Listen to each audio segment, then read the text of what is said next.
What is up, cool kids? My name's Gavin, I'm that cool trainer, and it is hot and muggy tonight. It's about to storm, I can feel it, but I'm here to talk about this here team for VGC 2017. Took a break, did a couple other meta games and that kind of thing, but we're back with VGC 2017 Sun and Moon, so if you're excited to be back for it, smash that thumbs up down below. So here we're testing out a nice Electivire team. I like this team a lot. It has a lot of really good synergy. So let's take a closer look. So we have Electivire holding the Electric Seed. This can be a variety of different things. I like Electric Seed because it lets you. Let me pull up damage calcs. Should have had these up before, but whatever.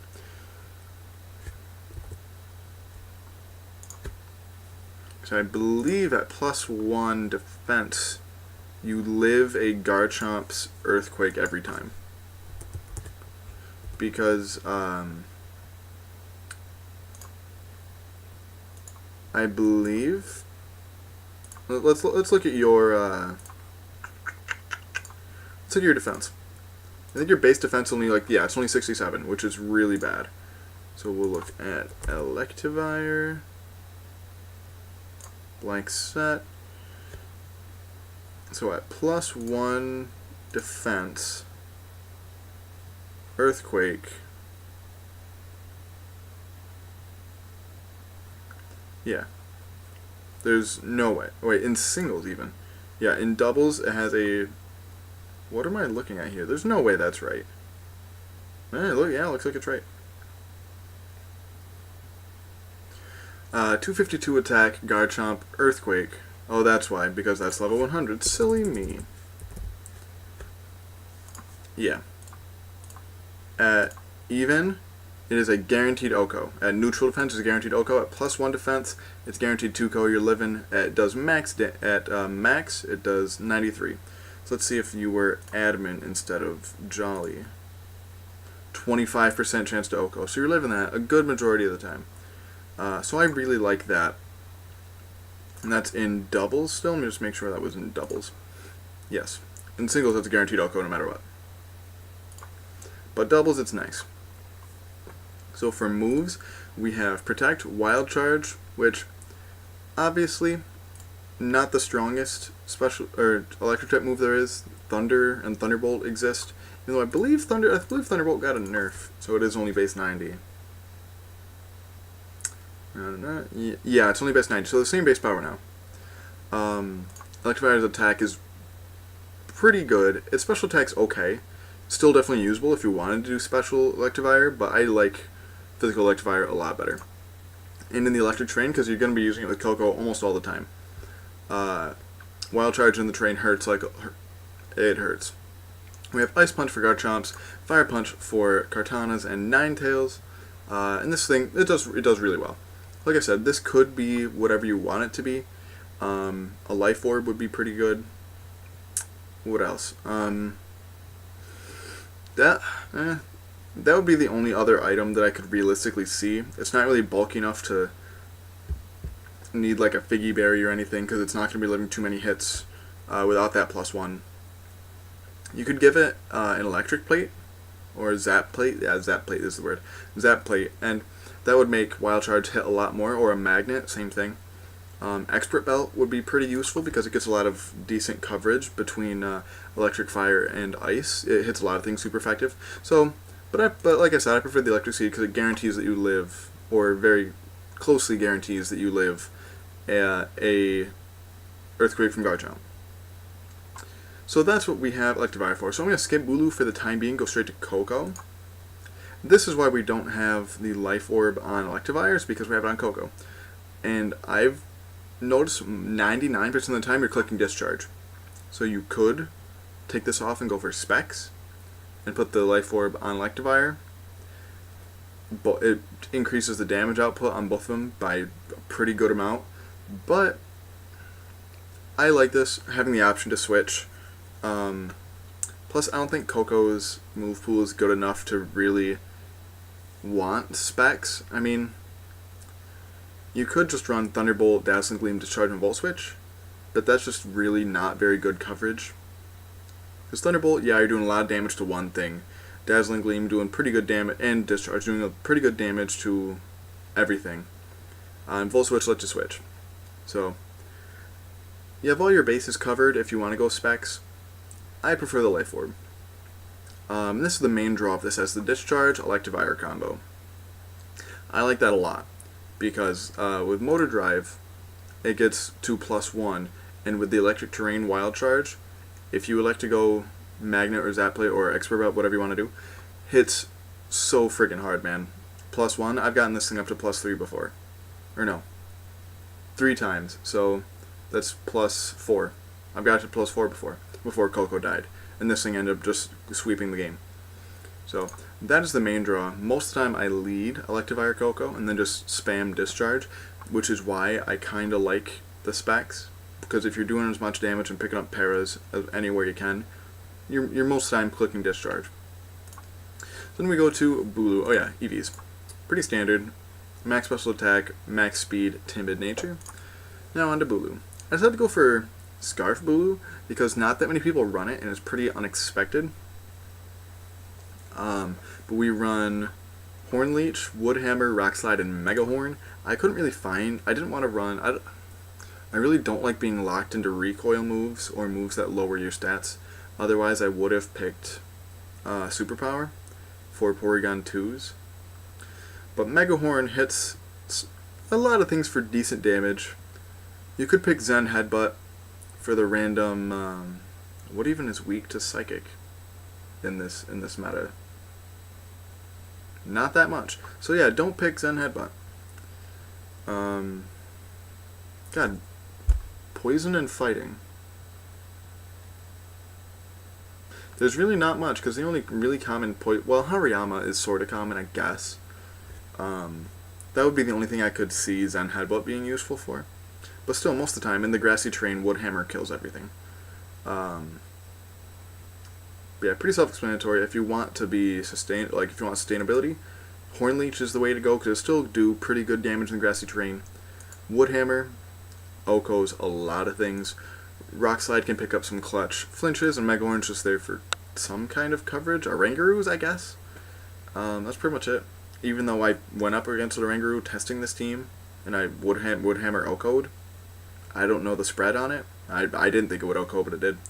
So then, pretty standard. You can do 212 and put the rest in HP, because the minimum you need for Jolly Choice Scarf to outspeed Coco and other base 130s is 134 speed. I like being a little speedier, so I'm going to do that. I don't think there's anything, actually, no, there's not really a point, because the only thing that really outspeeds Coco is Pheromosa, and you're not going to be outspeeding Pheromosa anyway, because you're only base 75. So yeah, might as well put that in HP. So that's Bulu. Bulu hits a lot of things really hard. It's really nice to have dual terrain control too. Get rid of the Psychic Terrain against the Leleys. If you want to start throwing around some statuses with Araquanid, you can get rid of the Misty Terrain from the Finnies, and that kind of thing. So here we have our special wall with the Grassy Seed to raise defense when there's grassy terrain on the field. So these two, like Coco and Electivire, worked really well together, and Bulu and Araquanid work really well together because of the Grassy Seed. Because Araquanid's defense is decent, but not nearly as good as its special defense, so I gave it the Grassy Seed. So its defenses will be really good, because I think that'll get up to, off the top of my head, I think it'd be plus 56. So 168. Yeah, 168. So pretty good. Not quite as good as special defense, like I said, but still pretty bulky. It's the only thing that lets it down is the 68 HP, which is really meh. But still gets pretty bulky. So we have Liquidation, pretty standard, Water Bubble. Even with only 4 investment, it still hits things pretty hard. Leech Life for some longevity, Protect, which is obvious, Toxic, pretty obvious for a bulky mon. You can give it leftovers, and with grassy terrain and protect and leftovers, you're going to be living for a while, along with leech life. If you just spam leech life protect, you'll be living for quite a while unless you get hit with a really strong electric type move or a flying or rock type move. I don't tend to use this all that much on that team, I'm going to be honest. Unless I see a real need for it, I don't use it. Unless I'm like, man, that Arcanine's really going to give me problems. If I have a feeling, I'll bring it. Other than that, I really don't. Then we go to Krook. I really like this Krook. It's a little different. Most people run max attack, max speed. Instead, I'm running max HP, max attack. Make it a little bulkier. Not as fast. Its HP is pretty good. Its defenses are also kind of meh. But with the max HP, it lives some hits that you wouldn't really expect it to. It can catch somebody off guard if they're expecting to be outsped, take the hit, and then hit you back, so then you can kill them with your other Pokemon. So, I don't know, something different. But what we're running for the rest of the set is Earthquake to make Ground EMZ really strong, and that's kind of negative synergy having Earthquake with the grassy terrain. But if you didn't know, grassy terrain has the damage of Earthquake, Magnitude, and Bulldoze. I think Bulldoze is in there. But it doesn't affect Ground EMZ. So you can definitely do Ground EMZ. That hits really hard. I think it's base 180 ground type move, so really strong. Crunch, pretty obvious. Protect, pretty obvious. Pursuit.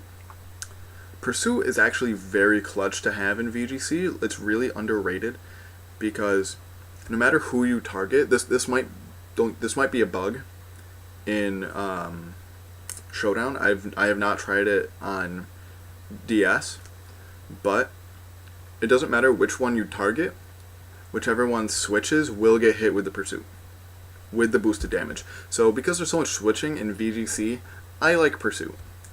It makes people think, once they know you have it, makes people think twice about switching out on you, especially when Krook's on the field. Plus Intimidate is also really nice to have. It could do Anger Point, but I'm not really gimmicky. There's 12 stages. I don't think that's quite right. Anyway, but yeah, you could run Anger Point, because I've seen people run like Anger Point Tauros with one of the moves that, whatever move always crits. I think it's like Circle Throw. I think Circle Throw is one of them, and I think Frost Breath is another. Get them to +6 pretty easy. But that's kind of gimmicky. That's like a one-trick pony. I don't really like that kind of thing. Then we move on to Lapras. Lapras, this is one that I played with. I'm not saying at all that this works. This could easily be a Gastrodon. You know how much I love Gastrodon. But with Bulu on the team, boosting grass-type moves, as well as another Pokemon that's weak to grass, I didn't really want to have Gastrodon, which is double weak to grass. 4 times weak to grass on the team. It is nice, because that's pretty much the best double duck counter. You can switch it in on the Hydro Vortex and basically get off a free turn, kill the Golduck, kill the Pelipper, whatever you want to do. But this Lapras is also pretty nice. So I run Ice Beam, Hydro Pump, Ice Shard, and Protect. These two obviously stab because Lapras doesn't get Scald. We're stuck with Hydro Pump. Ice Shard's nice for priority. Picks up some nice KOs. Comes in handy for Mimikyus too. Say you have Krook and Lapras on the field, you can Ice Shard the Mimikyu, then Ground EMZ the Mimikyu, get rid of it before it sets up the Trick Room or sets up Swords Dance or something like that. What else do you get? Heal Bell is an interesting thing. You can do Heal Bell instead of something. You do Freeze Dry, hit your Gyarados, your Pelipers, and your Gastrodons really hard, as well as Finny. Hits Finny pretty hard as well. Parashong is always really interesting to have on a team. Because if you have 3 Mons and they have 2, you win. That pretty much you basically win as long as you have Protect on your other Mon. So again, gimmicky. I'm not a huge fan of it, so I'm going to put Protect. I'm going to put you back to Ice Shard. Nope. Now for the EV spread, I needed another special attacker on the team because I didn't want to lean so heavily on Coco, so I decided to make it max HP, max special attack. Like I said, not super sure how I feel about that, because yeah, base 130 HP is really good, but its defenses are kinda iffy, with only 80 and 95, which are decent, but nothing crazy, especially when they're not invested. So this can easily be, what's another bulky special attacker? What do we got? Can easily be a Celesteela. You could do special attacking Celesteela, which would hit even a little bit harder, and would be a little bit more bulky than Lapras. Could do Drampa, a little less bulky, hits a lot harder. Plus with 2 stabs that you don't have yet. Golduck you could bring for weather, for when your opponent brings the rain. You could do Goodra. There are a lot of options that fulfill similar things. But my 2 options that I would say with this would be Lapras or Drampa, because they're both pretty good Trick Room, not counters, but checks. So you could do Drampa with, I already have a Z move on you. Give you Specs? I like Specs Drampa. We go Specs, Berserk, Draco. You can do Draco or Dragon Pulse. Dragon Pulse obviously better for late game, when it's like 1v1 and you don't think you're going to kill with the Choice Specs Draco, but Choice Specs Draco hits a lot of things really hard. Hyper Voice. You can do Hyper Beam if you're feeling lucky. Energy Ball for the Gastrodons, because I don't... Well, we have Bulu. So you can do Flamethrower for the Kartanas. And then Hurricane as another weather counter. I kind of like that. You do bulky Specs. Again, not as bulky, because the defenses are about the same, but the HP is a lot less. But the special attack is a lot better. So, it's really up to you. You can pick and choose what you want for this team. I think the 2 big things are the synergy between the Electivire and the Coco, and the Bulu and the Araquanid. So a lot of times what I will do is lead with the Araquanid and Coco. I know I said I would lead with Electivire and Coco, but that's really obvious what's going to happen. So I'll lead with the Coco and Araquanid, swap out Araquanid for Electivire, and then just discharge. Same thing with Krook. You can do that with Krook. We switch in Krook, get the Intimidate up, and then discharge. Krook's immune to electric. Pretty nice. But yeah, so that's this team. So thank you so much for watching. Let me know what you guys think about this team. I'm excited to be back to VGC. I've been playing around with it a little on my own. Haven't been doing super well. But thank you for watching. If you enjoyed this video as much as I did, please like and or subscribe. Follow me on Twitter and Twitch at TheCoolTrainer. And until next time, smile later.